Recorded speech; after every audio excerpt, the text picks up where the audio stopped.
per assistir a esta roda de premsa en la que presentem el que serà la gran festa al Raval d'Oliva, el porrat de Sant Antoni, les calderes i el mercat medieval que celebraran els dies 14 i 15 i 16 d'este mes, és a dir, este cap de setmana. Trasladem en un mateix cap de setmana el que és l'elaboració de les calderes, el porrat, el mercat i la benedicció, que en els últims anys estava fent-se per setmanes per separat, però que l'any passat vam comprovar que a l'ajuntar-ho es va convertir en un gran cap de setmana i una gran festa en el Raval. Oliva, estem inclosos en la ruta de Porrats, junt a Beniapa, encetem el que serà la ruta de Porrats 2011. Com a segon any consecutiu està fet el carnet de la ruta dels Porrats i tota persona que acudisca a Oliva a les calderes tindrà junt al seu plat i tot el que necessita per a degustar les calderes el que és este carnet de la ruta dels Porrats. Un any més, les festes de Sant Vicent estem col·laborant en la confecció de les calderes i, com molt bé ha dit Rosana, enguany intentarem augmentar una miqueta perquè el que estem veient és que les racions d'arròs caldós en fesols i nap, que és el que servim en les calderes, ve prou justet i, per tant, no volem quedar malament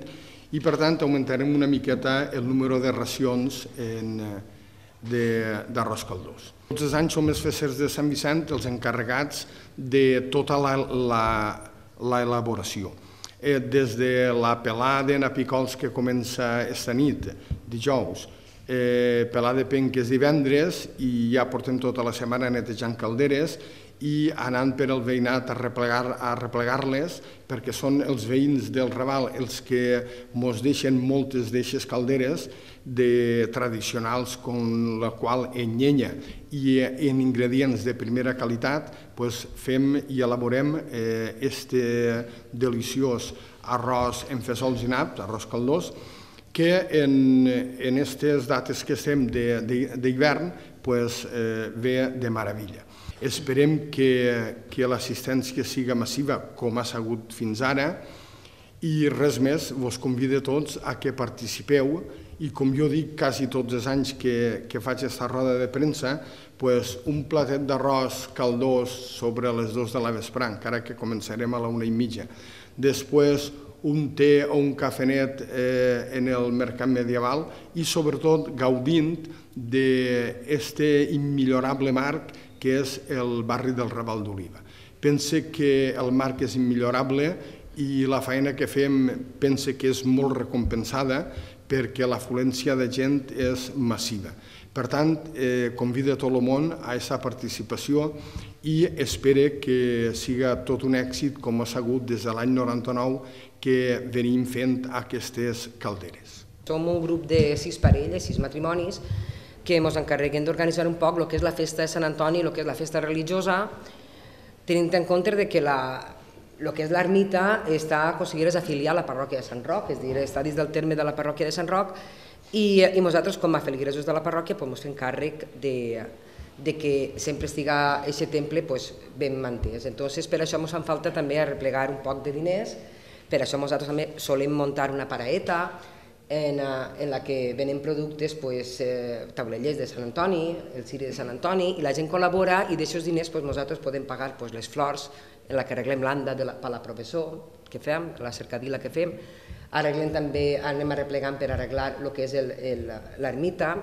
Enguany mateixa s'ha canviat tota la instal·lació elèctrica i s'ha quedat molt bé. També agraïm molt a l'Ajuntament que ha col·laborat en la pintada i restauració de la façana.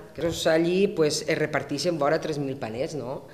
pa benet de la gent que participa. És a dir, l'ermita és molt xicoteta i no cap allí la gent, però després és un continu passar de gent, des de xiquets fins a més majors, fins a gent gran, i després van a peu i després quan passen els cavalls i tot, que ompli l'espectacle